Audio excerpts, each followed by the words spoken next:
It started with a voice message that popped up just as I was locking my tiny apartment door. Her profile photo, flawless as usual, lit up my screen. "Hey babe, I hate to do this to you, but can you do me a huge favor?" Veronica always had a way of making trouble sound fashionable. I hadn't heard from her in months. Sometimes a year would pass between texts, but somehow, I wasn't surprised to hear her voice. Her timing had always been better than her timing. She was leaving for a last-minute European work retreat. Her publicist couldn't go. Her nanny had quit, and apparently her mansion couldn't be left unsupervised. It needed a trustworthy family presence, as she put it. Just for 2 weeks, she said. Feed the kids, feed the dog, keep the gardeners from over-trimming her sugar maples. "I'd owe you forever," she added with a laugh, as if that made up for the weight of responsibility. A part of me hesitated. Veronica's world had never been my world. But then again, maybe that was why I agreed. Maybe I thought helping her would make me feel like I belonged again. I told myself I was doing it for the kids. Her 2 little ones who I used to babysit every weekend after her divorce. They used to love movie nights in my 1-bedroom apartment, when pizza on the floor was a full event. It had been years, but I still remembered the way they used to crawl into my lap like I was their tether. And maybe, deep down, I thought this favor might reconnect us. We'd grown up almost like sisters, raised under the same tired roof, taking turns with secondhand toys and secondhand grief. She had always been the gilded one, shinier, softer, louder in a room. But back then, we were close. So I packed 2 bags. The first with clothes, the second with hope I didn't want to admit I still had. When I pulled up to her gates, my car looked out of place. The estate was enormous. Long drive, layered hedges, 2 fountains that looked like they came with their own zip code. The house wasn't a house. It was a statement, a house where I didn't know if I should ring the bell or announce myself via skywriting. She greeted me at the door in athleisure and diamonds, already on a phone call, barely making eye contact. Tossed me a keycard before drifting back into conversation. I caught her mouthing "lifesaver" as she mouthed something into her Bluetooth. It was fast, casual, sterile. Not a single moment to acknowledge. Me. Still, I faked a laugh, told her not to worry about a thing. I've got it, because I thought I did. I thought I'd just spend 2 weeks house-sitting, keeping her schedule afloat, making grilled cheese for the kids when they refused Veronica's avocado pasta. I thought she'd appreciate that someone still showed up for her without needing a camera flash. But as her car rolled away, and the smart lock clicked behind me, I stood alone in her sunlit foyer staring at endless marble and glass. Suddenly, it hit me. This wasn't a favor. I had just stepped into Veronica's perfect life, and walked straight to the edge of something I couldn't yet name. I should have known from the moment I stepped inside with my bags, and Veronica didn't even put down her wine glass. She greeted me like a UPS delivery. A quick air kiss in the general direction of my face, then back to her phone call. No warm smile. No, "Thank you again, I owe you so much." Just shoes off by the door. Sasha tracks fur through the hallway otherwise.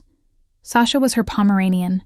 The dog had its own plush bed in the master suite, a heated feeding mat, and a monogrammed toy basket. Meanwhile, I was lugging 2 bags up the marble steps toward what I naively assumed would be a guest room. Veronica reappeared briefly, barking a laugh to someone on FaceTime before glancing at me. "Oh, you're gonna be downstairs. The guest room's being fumigated or something. Bugs or mildew, I don't know, it's gross. But the basement's fine. Super cozy. You'll love it." She was already halfway back to her call when I managed a confused, "The basement?" She waved it off. "It's totally finished. You have towels, I think, and it stays cool." That was the theme of the day. Everything I said back, every hopeful, open-ended question, was met with a shrug, a smirk, or silence. The basement was cold, gray, and barely finished. A bed, no headboard. The sheets were thin and smelled like wet cardboard. A small dresser leaned to one side like it had given up on life. One dim ceiling light flickered if you stepped too hard. And that was it. No art, no candles, no welcome note. No robe folded over the footboard like her room upstairs used to have when we had sleepovers. The room I thought maybe she'd let me use. Just for 2 weeks. Instead, I found a folded towel and a laminated Wi-Fi password slip taped to the wall. Upstairs, I could hear her laughter echoing through the halls. That night, Veronica hosted what she called a low-spread, high Prosecco girls' night, which meant a spread of imported brie and truffle almonds while the kids got shuffled off to one of the guest rooms to watch Frozen on mute. I stayed in the kitchen, cutting strawberries where she told me to. She handed me little tasks one after another with her usual tone of blank casualness. "Just refresh the cheese," she said, not looking at me, "and clean the board between rounds." I put out the walnut one, saved the Tahitian one for Sunday. A few women arrived dressed like luxury perfume ads, smiles like polished knives. One of them looked at me, smiled gently, and said, "Oh, thank you so much. I didn't realize Veronica had staff in-house again." Veronica didn't correct her. She just poured herself another drink and said, "She's helping me out while I'm traveling. Family, God bless them, right?" I laughed in the way people do when they're too stunned to cry. Because for a sliver of a second, I thought she might honor our history, say I was her cousin or childhood best friend or the girl who once held her hand when she screamed in labor. But no. I was downgraded to helpful presence. When the guests left, I started cleaning. "You don't have to," she said, pulling out her phone, but she let me anyway, later, as she tucked Sasha lovingly into her designer dog bed upstairs. I climbed back down the basement stairs with cold tea in one hand and a napkin-wrapped piece of leftover toast in the other. I sat on the scratchy blanket and stared at the ceiling, thinking about the sleepovers we used to have, 2 girls, whispering about our dreams under shared sheets, before money took her away and silence brought her back. But this wasn't a sleepover. This was placement, and I had been placed. By day 3, I had memorized the unspoken rules of Veronica's house. There was a shelf for the kids' snacks, a shelf for her snacks, and a polite lecture if you confuse the two. Her almond milk was 1.5% unfiltered and not for general use. Her teas were for gut balance, not for sipping without permission. Even the bananas in the fruit bowl came.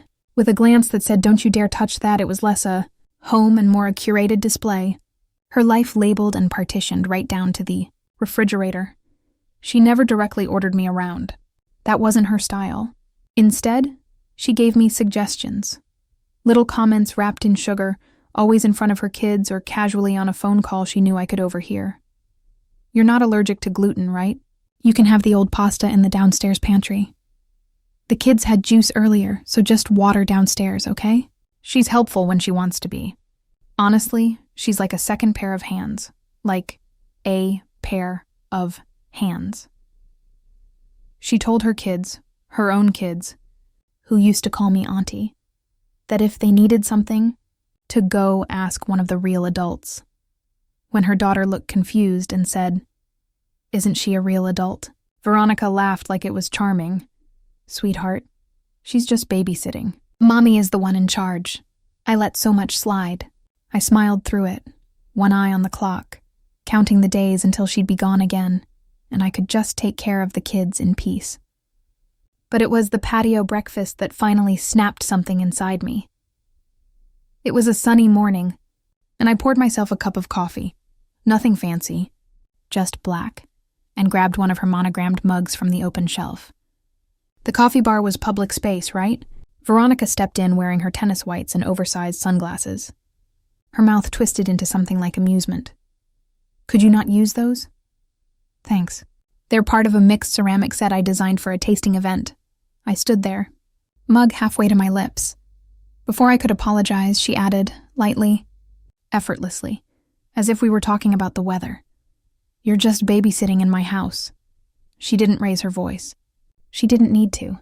The words landed like a slap wrapped in silk, gentle to the ear, lethal to the heart. That line flared in my chest all day. "You're just babysitting in my house. Mine." Even though I'd been nursing her breakdown since college.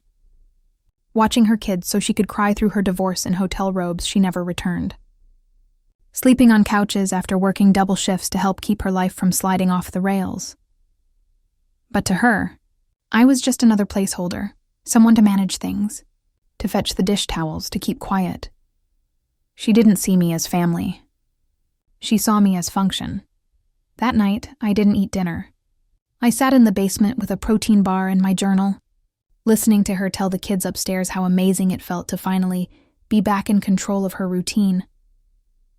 I looked at the smart home tablet screen on the nightstand. All the switches, all the locks, all the feeds. I hadn't touched anything that wasn't mine, but I was starting to wonder if everything she had was actually hers at all. By day 3, I had memorized the unspoken rules of Veronica's house. There was a shelf for the kids' snacks, a shelf for her snacks, and a polite lecture if you confused the two. Her almond milk was 1.5% unfiltered, and not for general use. Her teas were for gut balance, not for sipping without permission. Even the bananas in the fruit bowl came, with a glance that said, "Don't you dare touch that." It was less a home and more a curated display, her life labeled and partitioned right down to the refrigerator. She never directly ordered me around. That wasn't her style. Instead, she gave me suggestions. Little comments wrapped in sugar, always in front of her kids, or casually on a phone call she knew I could overhear. "You're not allergic to gluten, right? You can have the old pasta in the downstairs pantry. The kids had juice earlier, so just water downstairs, okay? She's helpful when she wants to be. Honestly, she's like a second pair of hands. Like a pair of hands." She told her kids, her own kids, who used to call me auntie, that if they needed something, to go ask one of the real adults. When her daughter looked confused and said, "Isn't she a real adult?" Veronica laughed like it was charming. "Sweetheart, she's just babysitting. Mommy is the one in charge." I let so much slide. I smiled through it, one eye on the clock, counting the days until she'd be gone again and I could just take care of the kids in peace. But it was the patio breakfast that finally snapped something inside me. It was a sunny morning, and I poured myself a cup of coffee, nothing fancy, just black, and grabbed one of her monogrammed mugs from the open shelf. The coffee bar was public space, right? Veronica stepped in wearing her tennis whites and oversized sunglasses, her mouth twisted into something like amusement. "Could you not use those?" "Thanks. They're part of a mixed ceramic set I designed for a tasting event." I stood there, mug halfway to my lips. Before I could apologize, she added, lightly, effortlessly, as if we were talking about the weather, "You're just babysitting in my house." She didn't raise her voice. She didn't need to. The words landed like a slap wrapped in silk, gentle to the ear, lethal to the heart. That line flared in my chest all day. "You're just babysitting in my house." Mine, even though I'd been nursing her breakdown since college. Watching her kids so she could cry through her divorce in hotel robes she never returned. Sleeping on couches after working double shifts to help keep her life from sliding off the rails. But to her, I was just another placeholder, someone to manage things, to fetch the dish towels, to keep quiet. She didn't see me as family. She saw me as function. That night, I didn't eat dinner. I sat in the basement with a protein bar and my journal, listening to her tell the kids upstairs how amazing it felt to finally be back in control of her routine. I looked at the smart home tablet screen on the nightstand. All the switches, all the locks, all the feeds. I hadn't touched anything that wasn't mine. But I was starting to wonder if everything she had was actually hers at all. She handed me the tablet like it was a tossed napkin. "Oh, here," she said, barely looking up from her packing. "You'll need this while I'm gone. It's got all the smart stuff." "Smart stuff," I repeated, like I didn't already know what that meant. She was zipping up one of her Louis Vuitton cases, sunglasses perched on her head despite it being 6 a.m. Her tone was casual, distracted. "You open the garage from there. Lights, thermostat, security. It's a backup login account. I think the password's still that stupid name you used to call me. Remember it?" I nodded but didn't answer. I remembered she hadn't changed it. Not once. It was too early and too uncomfortable to press the irony that she trusted me enough to manage her entire house infrastructure, but not enough to sleep above ground. Back in the basement, I logged in. The app greeted me like I'd never left. 4 cameras blinked to life across the top of the screen. One for the foyer, one for the garage, another for the master hallway, and one showing the circular drive from above the gate. I hadn't even realized she'd installed new outdoor angles. Under the cameras was a tidy grid of controls. I could dim the lights in any room, open or lock individual doors, cut power to the speakers, or change the temperature in every zone of the house. Every hallway camera had a mic, and beneath it all, there it was, the lock command. Each door clickable. Tap to seal, tap to unseal. It didn't feel real at first, like handling something heavier than it looked. I tested one of the bathroom lights, clicked it off, then on again. Upstairs, through the tablet's speaker, I heard the voice of her daughter yelp, "Mom!" The lights went off. I froze, waited, but no one said anything about it. Veronica brushed past the dining room screen without flinching, too distracted by an argument over which airport Greystone Express used for private domestic returns. She had no idea I was watching, that I could see who entered what room, when they used the garage, when they flushed a toilet, when they opened the wine fridge at 3 a.m. I didn't feel invasive. I felt prepared. I set the tablet by the basement nightstand, let it sit. I didn't lock anything. I didn't snoop. I just kept listening. Maybe it's wrong, but I liked the idea that for once, I knew more than I said, that in a house where I hadn't been offered a single room key, I now held every one of them digitally. The jokes, the disrespect, the way she dismissed me with a smile. It was all clicking into place, but not the locks. Not yet. 3 days after she left for Europe, the gates creaked open again. I was folding laundry in the mudroom when I heard her voice. Light, breezy. The same tone she used when asking a server to send her wine back. "I forgot my passport," she said, towing the door open like she never truly left. Also, Italian hills are nice, but I needed a reset. My aura needed stillness. Stillness. In a house she'd asked me to hold down like it was a lawn chair. She didn't ask how the kids were. She didn't thank me. Just set her bags down, pointed at the laundry pile and winced. "Oh no, not the delicates. Just throw those in my room. I'll get them later." Before I could answer, she was already texting someone. That night, she announced she'd be hosting a low-key catch-up hang with a few friends. "Nothing big," she said, brushing lip gloss on in the hallway mirror. "Just drinks and vibes. Don't let the kids come down, okay? They get overstimulated." So I cooked for them, bathed them, read the same bedtime book twice because her youngest begged me. And when I told Veronica through the cracked door, she barely looked up from her makeup palette. Just said, "You're a lifesaver." The house started to glow with candles and soft music. Truffle-scented almonds in her geometric glass bowls, imported spirits arranged like perfume bottles. I watched it all from the kitchen, still wearing the hoodie I'd unpacked 3 days earlier, unsure if I was allowed to dress up in my own borrowed time. When her friends began arriving, all fine silk and casual cruelty, I drifted toward the background. I wasn't offered a drink. I wasn't acknowledged. I started clearing plates no one asked me to clean, because standing still made me more noticeable. Then she waved me over. "This is my cousin," Veronica said, smiling for the group like a magician revealing a pet. "She's staying here temporarily to help out with the chores while I was away. Entertaining the kids, keeping it all running, just holding down the fort." That moment split something open inside me.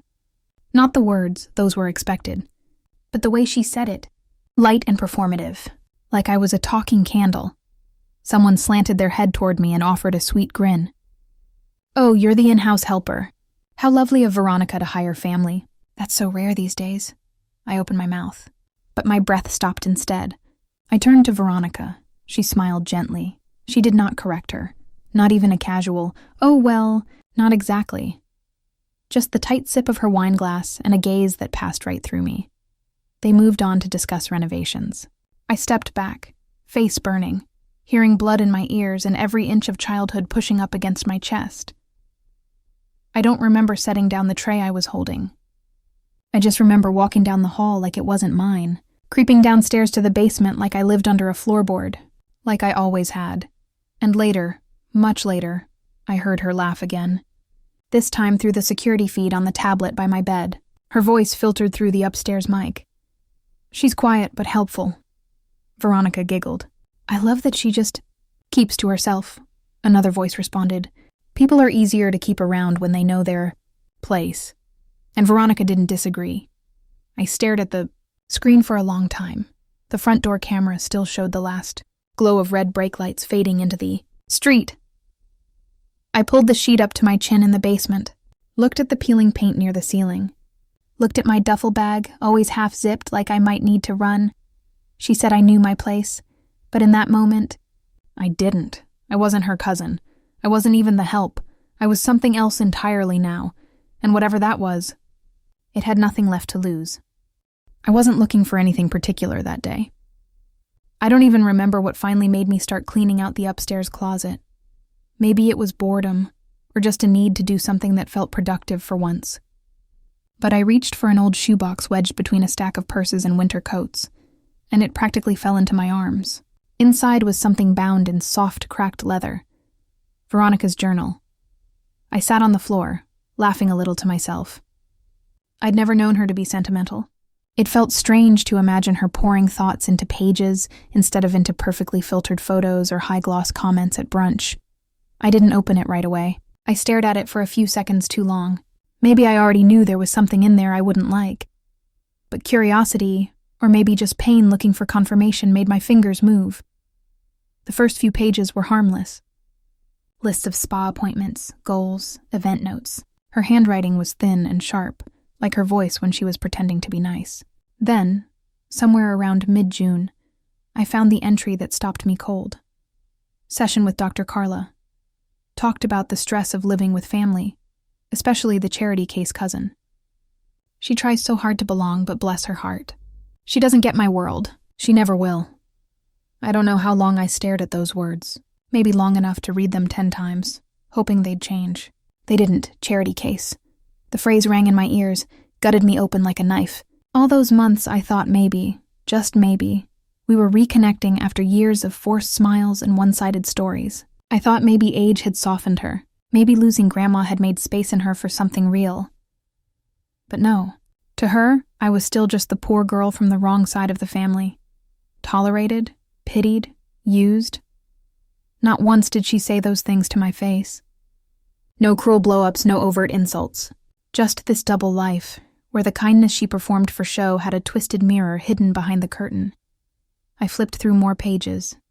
In some entries, I was reduced to a punchline. She wore loafers to the gala. I could die. I offered her my old handbag, and she looked like I handed her a kidney. She really believes hard work wins in life. It's sweet, and a little sad. Mockery. Always subtle, hidden in polished sentences. Cruelty dipped in sugar. A fire lit somewhere deep in my chest. It wasn't loud. It didn't explode. It just settled. Even now, I think that betrayal hit harder than any screaming match ever could have, because it was quiet, controlled, deliberate. She never saw me as family. Not really. Just a pet project to dress up and talk about later during therapy, so she could play the burdened benefactor. I put the journal away, but the words didn't stay in the closet. They followed me for hours. Into every room, echoed against every memory I'd kept polished to survive her. Every birthday she forgot. Every secret smirk. Every passive-aggressive compliment bloomed in poisonous color. And for the first time since moving in with her, I wasn't confused anymore. I was angry, not the kind of anger that shouts, the kind that waits, plans, sharpens. I went to bed with something new in my chest that night, the beginning of my silence turning into power. I should have stopped after the journal. I should have tucked it back in that box, closed the closet, and walked away with what little pride I had left.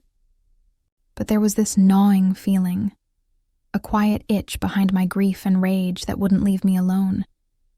Something told me there was more beneath the surface, more beneath Veronica's perfectly filtered, cold-pressed, yoga-stretched mask, so I kept digging. There was a drawer just beneath the shelf where I'd found the journal, stiff, almost stuck, like it hadn't been opened in years. I had to brace my foot on the wall and yank it hard. It slid open with a groan, revealing a jumbled mess of paperwork, utility bills, pink envelopes, unopened statements, some with faint dusty footprints on them, as if even she walked over her truths. One thick folder near the back caught my eye. It was labeled in her handwriting, legal, personal, do not touch. Naturally, I touched it. Inside were mortgage statements, letters from a property attorney, foreclosure warnings, some opened, some still sealed. My hands started to tremble as I scanned them, not because of fear, but from something else. Something flickering and dangerous. Veronica wasn't paying the mortgage. In fact, she hadn't paid it in almost 6 months. Page after page painted an entirely different reality than the one she displayed to the world. The house with marble countertops, designer light fixtures, and floral arrangements in every room wasn't hers, at least not in the way she claimed. One letter from an attorney stated that the property had been originally placed under her ex-husband's trust. Another note, I had to read it 3 times, spelled it out clearer than anything else. Current ownership disputed. Trusteeship active. My jaw dropped. She wasn't ignoring payments because she forgot. She was ignoring them because she technically didn't even have the legal right to keep the house in her name. There was an entire case opened against her. Quiet, low profile, but real. It looked like she was trying to stall the legal proceedings, maybe hoping her ex didn't notice or didn't have the energy to chase it down. So all this time, all the arrogance, the superiority, the judgment, she was living in a fantasy, pretending to be queen of a castle that was, at best, made of borrowed bricks. I sat back and tried to piece it all together. I thought of her passive remarks. We all go through rough months, or don't mind the phone ringing, just spam again. And suddenly, it all made sense. The tension in her shoulders, how she downplayed every knock at the door or letter in the mail. She was slipping, and fast, and still. She acted like I was beneath her, like I should be grateful to sit at her table, when the table might not survive the winter. I was no longer the charity case. I was living with a fraud. And the strangest part? Knowing all this didn't make me feel triumphant. Not exactly. It was something colder than satisfaction, something sadder than revenge. Maybe what I felt was the weight of truth, finally, quietly, shifting into my favor. Veronica was not who she made the world believe she was. She never had been. And now I had proof. Physical, legal, undeniable proof that her throne was built on sand, and the tide was coming in. As I placed the folder back into the drawer, carefully, where she wouldn't suspect a thing, my heartbeat slowed. Not from fear, from clarity. She thought she was playing me. She didn't realize I had just discovered her entire hand, and I wasn't about to fold. By then, the game had changed. I wasn't just a guest in Veronica's house anymore. I was its quiet observer, its ghost, its shadow, with knowledge more valuable than any inheritance. The journal cut me open, but the legal documents gave me precision. For the first time, I didn't just have emotions. I had leverage, and so I acted. It started with something small.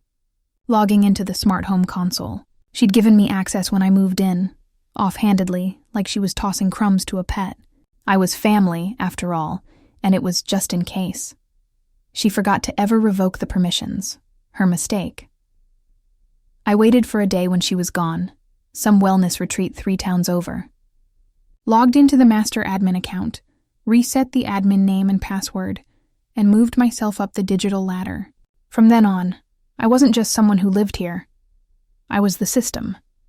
Thermostat. Locks. Security cameras. Lights. Voice control. She'd built it all to feel powerful, to control everything from her phone like she was royalty. I wondered how it would feel when the kingdom started slipping, one uncomfortable glitch at a time. The next week, she came home annoyed, saying the heat was too low. Must be the app acting weird, she muttered. I agreed sympathetically, sipping tea. During her Thursday dinner party, mid-toast, the lights flickered just long enough to rattle the mood. Guess whispered. She blamed the electric company. I smiled into my glass of water. And at night, I'd lock the master suite from the inside while she was brushing her teeth across the hall. She'd rattle the knob, call my name, even try to play it off. Oops, system must be bugging again. Was it? She started sleeping in the guest room more often. Not because I told her to. Because I made her question whether she was still in control. I wasn't cruel. Not yet. I never locked her out during storms or emergencies. Never turned everything off at once. No, this was slow. Surgical. Just enough to drive her unsettled. just enough to make her feel watched inside her own web. She stopped inviting her friends over as often. Her tone turned clipped during phone calls. I could feel her starting to spiral in small ways, charging at the mirror when her hair didn't fall right, snapping at the barista for getting her oat milk temperature wrong. She seemed to be unraveling, but to me, it was calming because I didn't scream. I didn't confront. I didn't beg or explain myself. That would have made it all about her again. Instead, I let technology do the talking, and every time that lock clicked behind her, or the hallway lights dimmed while she was in the middle of performing perfection, I felt something return to me, something I hadn't had since long before I moved in. Power. And the best part, she still hadn't figured out it was me. It was always the little comments, the ones she delivered with a laugh and a glass raised halfway to her lips, as if that somehow softened the sting. As if putting a bow on a dagger made it decorative instead of brutal. That night, at her casual family wine night, curated guest list of her favorite people and least favorite obligations. She crossed a line that even I didn't know I still had. She started in on my dating life. She still believes love's about connection, she joked, her voice sugary and sending everyone into the kind of polite laughter people only do when they're grateful the joke wasn't aimed at them. Isn't that sweet? Like a golden retriever with credit card debt. Laughter again. A few rolled eyes. Not one person said my name to stop her. I sat there smiling. I didn't correct her. I didn't cry. I didn't even knock over the Chardonnay she forgot I hated, because I knew something she didn't. By the end of the night, the punchline would be hers. Around 10:12 p.m., the party broke up. People kissed cheeks, clutched shiny purses, thanked her for the great little evening. It started drizzling, just as she waved them off at the gate, the sky dimming to match the mood sliding around in my chest. I watched from the hallway upstairs, lights off, face unreadable. Veronica, heels too high, coat too small, phone in one hand, ego in the other, walked toward the door. She didn't even realize it at first. She twisted the doorknob like she always did, expecting the smart locks to obey her cue. But they didn't. She pulled harder. Then tried the back patio. Nothing. She rang the video doorbell, oblivious to the fact that the face she made, the tight smirk she used on waiters and receptionists, was being recorded. I stayed silent. She buzzed again, harder this time, and the rain started to pick up. I returned to the control panel, opened the app, and watched the layout blink blue. System. Locked. Admin override active 1 tap. That was all it took. I knew she'd be humiliated.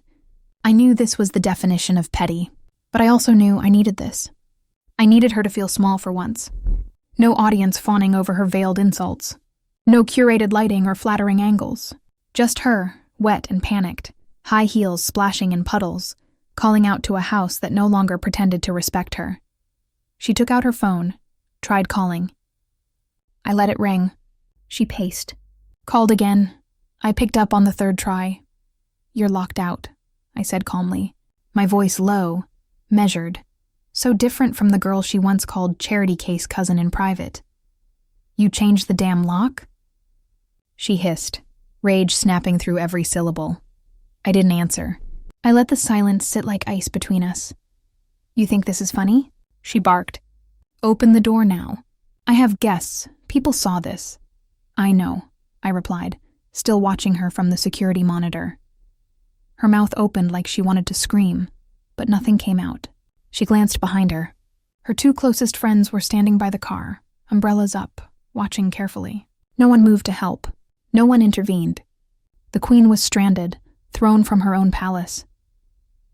"I let you into my home," she whispered, voice trembling now. Whether from cold or realization, I couldn't tell. "No," I said. "You tolerated me in a house you don't even own." And with that, I ended the call. The camera feed stayed active, though. She tried pounding on the door for a while longer. Then the rain really began. Cold. Relentless. Every inch of her outfit soaked. Her mascara and pride both starting to run. I cracked the window on the 2nd floor just enough to hear her heels retreat. She'd go stay at a friend's, pretend it was a misunderstanding, and in the morning she'd wake up not knowing what move would come next. That was the magic of it. This wasn't just revenge. This was control. Slippery, quiet, and absolute.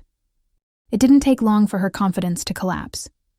By morning, the skies were clearer, but Veronica's panic hadn't lifted. I woke to dozens of missed calls, texts, and increasingly desperate voicemails, each one more frantic than the last. The woman who used to hold court at her 3-tiered kitchen island was now reduced to "please call me back right now," and "what are you doing to the system?"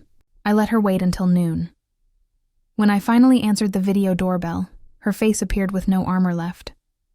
Wet hair pulled back clumsily, yesterday's eyeliner smudged beneath her sunglasses. She didn't even wait for the audio prompt. "How are you doing that?" she demanded, glancing nervously toward the camera. "You have no right." I blinked once, stared into the lens. "I'm just babysitting," I said, keeping my tone steady. "Isn't that what you called me?" She flinched like I'd slapped her. "Look, this isn't funny anymore." "This is my house, is it?" I tilted my head slightly. "Because I've seen the papers. You're squatting in your ex-husband's trust fund." Her mouth opened, then shut. A full second passed before she tried again. "I have kids inside," she snapped, grasping for the high ground. That was true.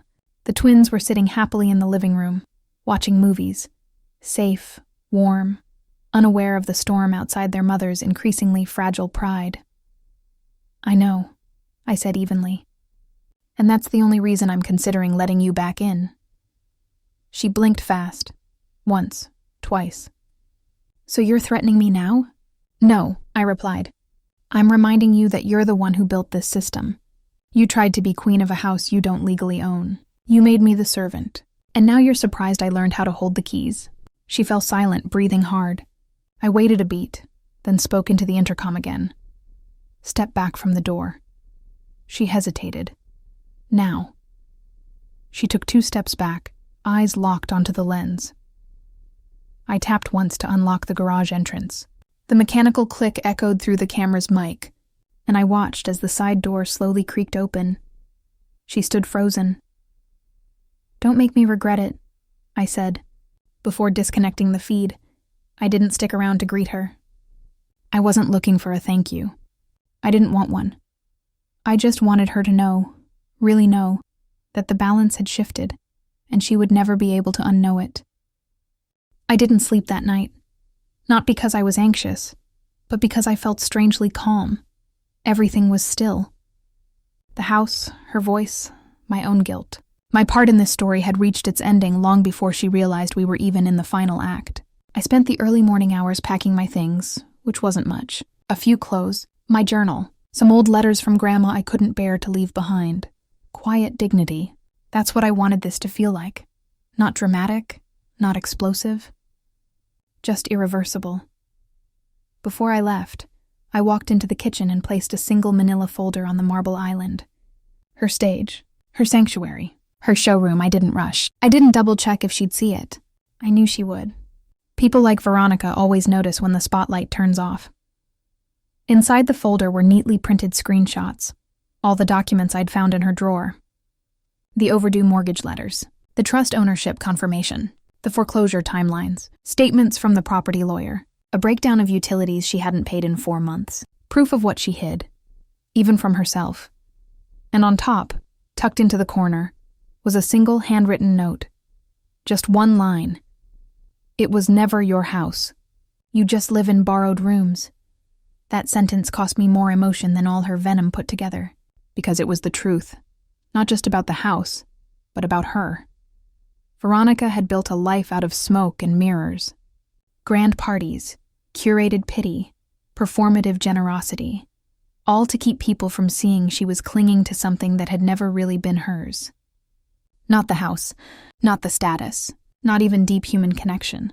She just used faces like mine to decorate her delusion, and now the mirrors were cracked. I left the note without expectation. No need for fireworks or confession speeches, no dramatic goodbye. I didn't even tell her I was leaving. She would come downstairs eventually. Probably barefoot, probably nursing a headache. She'd touch that envelope like it burned her, and whether she opened it right away or let it haunt her for days, it didn't matter to me. The truth was there, and she would feel it. Each word, each receipt, pressed against her ego like a hand she thought would always stay soft. I closed the front door behind me without looking back. Not because I was proud, but because I was done. Done being a background character in her carefully rehearsed performance. Done hoping she'd change, or care, or even notice my silence. I didn't win by shouting louder. I didn't win by clawing for the crown. I won by leaving, and by leaving the truth exactly where it belonged. On her countertop, in her face, surrounded by the luxury of a life she never really owned. The first text came 3 weeks later. It was from a distant cousin I hadn't spoken to in over a year, the kind of person who never reaches out unless there's gossip hot enough to burn your fingertips. Hey, did you hear about Veronica? I didn't respond. I didn't have to, because yes, I'd heard. The news rippled through the family circuit faster than a wedding announcement. Only this was no celebration. The trust had finally moved. According to what I was told, quietly, through whispers and sideways looks, they'd reopened the estate audit after receiving new materials. That was the word the lawyer used. Materials. The ones I uploaded. Just enough screenshots. Just enough discrepancies. Just enough quiet exposure for the money handlers to start circling. Veronica never saw it coming. She was too focused on preserving her image to realize her foundation wasn't just cracking. It was being inspected. I'd been careful not to leave a trail. The files were sent anonymously. No fingerprints, no drama, no warning flare. The truth just fell into the right inboxes. And once the right people saw it, the rest happened fast. Her ex-husband's attorneys filed for full ownership reinstatement, citing negligence, misuse of joint marital assets, and fraudulent occupancy. That's what happens when you spend thousands from a trust account you're not supposed to touch. Especially on designer cookware and Himalayan salt saunas. The trust froze pending all disputes, and then, one by one, the pieces began to unravel. She wasn't removed gracefully either. No carefully packed boxes, no offer of compensation, just legal notices served cold. Rumor had it she tried to cut a deal, claiming confusion, that it was just accounting chaos and a misunderstanding. But the numbers didn't lie, and thanks to the documents she left shoved in that drawer, neither could she. They stripped the house from her. There was no fight to win anymore. She'd lost. I never saw the eviction. I didn't need to. Just knowing was enough. People say karma takes her time. But this time, she moved with the urgency of a woman who'd had enough of being mocked. And no one in the family came to Veronica's defense. Not publicly. Not loudly. Some probably believed it was all exaggerated, until they saw the stack of unpaid bills, the former glory hollowed out. What happened? Someone asked me during a casual get-together, "Is it true she lost the house?" I just shrugged. I guess borrowed rooms have to go back eventually. They thought it was just a clever line. But it was more than that. It was closure. The kind that doesn't need courtroom applause or revenge shouted through halls. This, all of this, was the type of ending that didn't beg to be believed. It simply existed. Just like the truth. People say hindsight is a gift, but I think it's more of a mirror, a quiet one you have to earn. And when I finally looked into mine, I saw someone I didn't recognize at first. Not because she was broken or bitter, but because she'd grown. When I moved in with Veronica, I genuinely believed I was helping. She had just gone through a messy divorce, was suddenly a single mom juggling 2 kids, and had this house that looked shiny on the outside, but carried this thick, invisible tension everywhere you stepped. She made it sound like she just needed a little support, a warm body on standby in the guest room, someone she could depend on. She never said it outright, but I understood what was expected. Babysitter, cook, listener, shadow. I didn't argue. I wanted to believe we were family, that I could give back, stay useful, earn a sense of belonging she never directly offered. But what I didn't know then, what I couldn't admit, for a long time was that I wasn't walking into a home, I was walking straight back into her shadow, and Veronica's shadow didn't make space for gratitude. It didn't recognize sacrifice. It only knew how to take, repackage, and smile pretty for posts. She treated people like accessories. Background noise to her narrative. Friends were props. Family were stagehands. And I was billed as the cousin who helps out. A warm body she never quite let forget her place. Except I didn't forget. I remembered everything. Her snide remarks whispered just loud enough at parties. Her condescending suggestions about what I should wear, say, date. How every act of kindness from her was done with a receipt in hand. Never free, never clean. She called me a gift, but only when the room was listening. When no one watched, I was the burden again. But the truth is, she didn't lose the house because of me. She lost it because she never built anything real inside it. No truth, no humility, no honesty. And for all the power she pretended to hold, the real work, the meals made, tears cleaned, alarms turned off at 2 a.m. when the kids couldn't sleep, that wasn't her. That was me. The cousin. The babysitter. The one who didn't belong. She had no idea that. The person she considered replaceable had been the hinge quietly helping her whole world function. And I think, maybe, she sees that now. Don't know if she'll ever admit it. Probably not. People like Veronica don't like the word wrong, but I do think she feels it. In her chest. In the silence of rooms suddenly empty. In the eyes of people who no longer ask her to host or advise or lead the charge.